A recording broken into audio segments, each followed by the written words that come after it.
সে যখন কিছু বলে আমি ওমা, মানে এই এই এক্সপ্রেশনটা হচ্ছে ব্যাক করলে খুব কঠিন। মানে আর একটা হচ্ছে যে আল্লাহ রে, পর্দার বউ আজকেও তার সাথে দেখা হয়েছে, আজকে আমাকে ডেকেছে, স্বামী বলে ডেকেছে।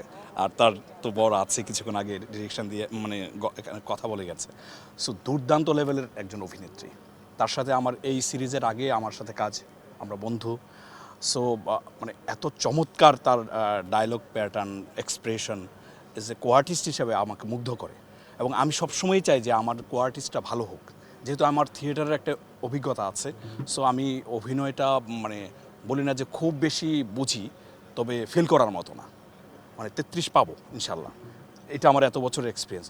সো আমার কোয়ার্টিস্ট যখন একেবারে আমি যখন ডায়লগটা দিই বা সেই যখন ডায়লগটা দেয়, সো মানে মানুষের প্রকৃতি হচ্ছে দুর্দান্ত লেভেলের একটা মানে এক্সপ্রেশন দেয় এবং ডায়লগগুলো চমৎকার দেয়, যার কারণে আমারও ইজি হয়ে যায় কাজ করা ওর সাথে। এটা তো খুবই টাফ আসলে। অভিনয়টা তো যেখানে সেখানে মানে হুটহাট করে হয় না।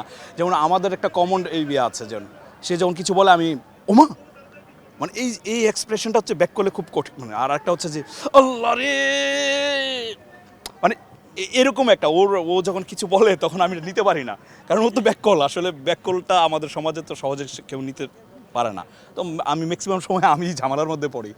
ওর যে বাচ্চা স্বরূপ যে ব্যাককল এইগুলো এগুলো রিসিভ করতে আমার আসলে এক্সপ্রেশনটা বেশি থাকে। এটা সরি টু সে, মানে আমি আসলে সব জায়গায় অভিনয়টা করতে পারি না, এটা এই কারণেই হচ্ছে। এটা জাস্ট একটা ফান পার্ট। আমরা মানসিক প্রকৃতির অ্যাক্টিংটা আপনার কাছ থেকে চাই। যে মানসিক প্রকৃতি যে আপনাকে ডাক দেয়, সেই ডাকটা কিভাবে দেয়? ওরে টাফ এটা, এই যে এটা ওর ইয়াটা করা, আহ, এটা টাফ, আমার চোখে ভাসতেছে। আপনি ট্রাই করলে পারবেন। আপনি টাইম নেন। এই, আরে বিপদে পড়ে গেছি। ও যখন কোনো কিছু বলতে যায় বা অ্যাক্টিংটা করে ব্যাকলগিরি, যখন আমরা বুঝি না, একেবারে বোকা হয়ে যায়, তখন ও বলে বুঝুনি, বুঝিয়ে বলছি।